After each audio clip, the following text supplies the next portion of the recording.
श्री राधे। अब आइए प्रथम स्कंध का तृतीय अध्याय। शौनकादि ऋषि ने प्रथम अध्याय में पूछा था, अवतार कथा शुभा, भगवान के अवतार की कथा आप हमें समझाइए। तो तृतीय अध्याय में यहाँ पर भगवान के अवतारों की चर्चा है। तो यहाँ पर मुख्य रूप से 22 अवतारों की चर्चा है और 2 अवतारों का यहाँ ग्रहण नहीं किया, अन्यत्र किया हुआ है।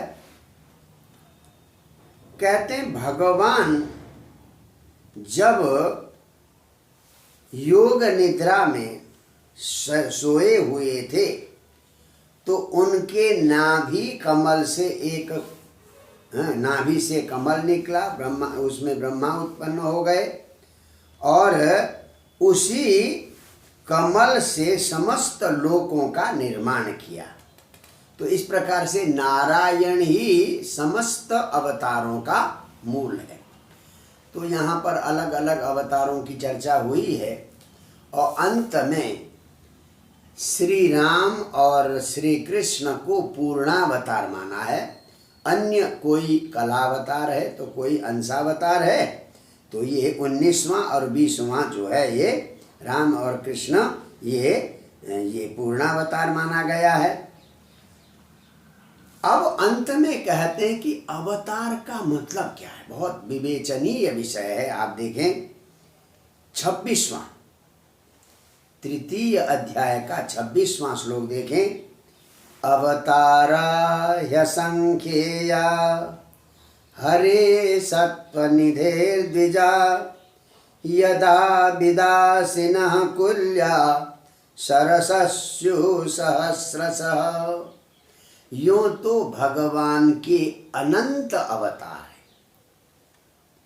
कि सत्वनिधे हरे, सत्व गुण के खान है। भगवान में कभी रजोगुण और तमोगुण का प्रवेश नहीं होता। लीला के लिए बेशक हो परंतु पूर्ण सत्व गुणी है।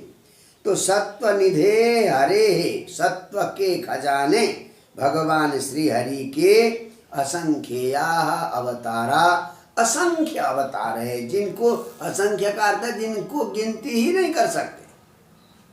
अनंत अनंत अवतार है। बोले कैसे? यथा, जिस प्रकार से अविदासिनः सरस, बहुत बड़ा तालाब, उस तालाब से हजारों नदियां और हजारों कुलिया, छोटी छोटी नहरें निकलती है परंतु उनकी कोई गिनती नहीं। हजारों हजार, जैसे आप जो है मानस सरोवर से कितनी नदियां निकल रही है और उस नदियों से और उपनदियां और सारी कुलियाएं कितनी निकल रही है।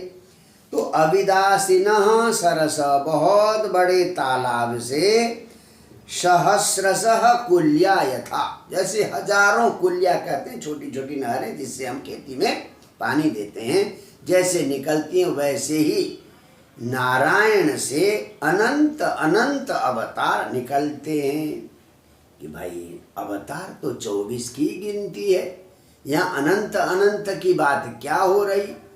तो समझिए 27वां देखें आप, ये सब भगवान के अवतार हैं। बोले कौन कौन? मनव ऋषयो मनवो देवा मनुपुत्रा महौजस कला सर्वे हरेरेव सप्रजापतयस्तथा।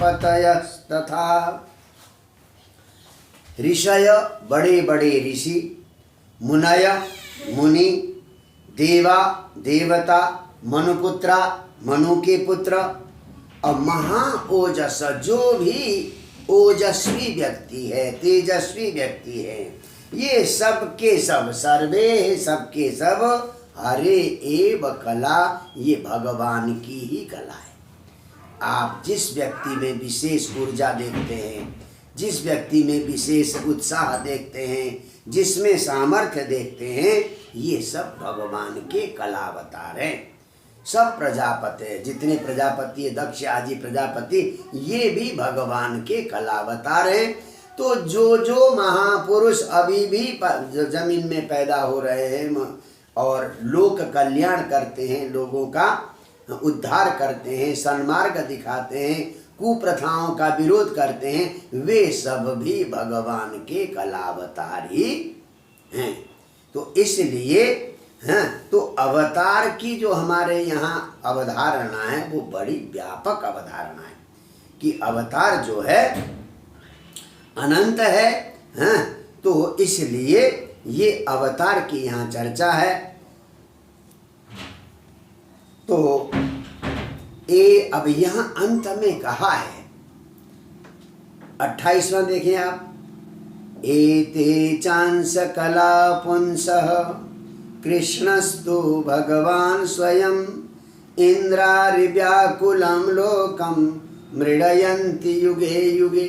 अन्य तो कुछ कलावतार है, कुछ अंशावतार हैं, परंतु भगवान श्री कृष्ण, कृष्ण कहने से यहाँ पर तू कहने से श्री राम का भी ग्रहण लिया जाता है। भगवान श्री कृष्ण और भगवान श्री राम ये तो स्वयं अवतारी है। देखिए, अवतारी का अर्थ अवतार लेने वाला, अवतार तो उसका अंश और कलावतार हो गया।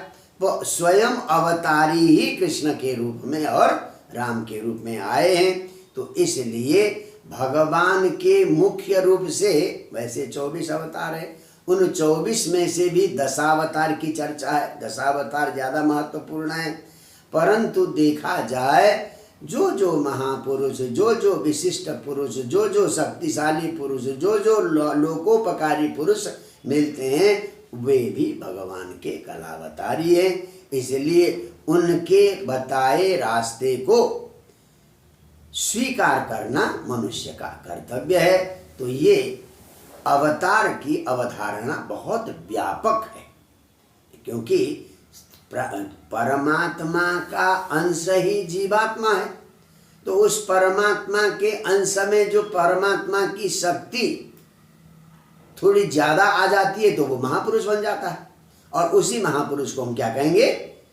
अवतार कहेंगे। तो इसलिए अवतार एक बहुत व्यापक और बहुत ही सुंदर अवधारणा है। जय जय श्री राधे।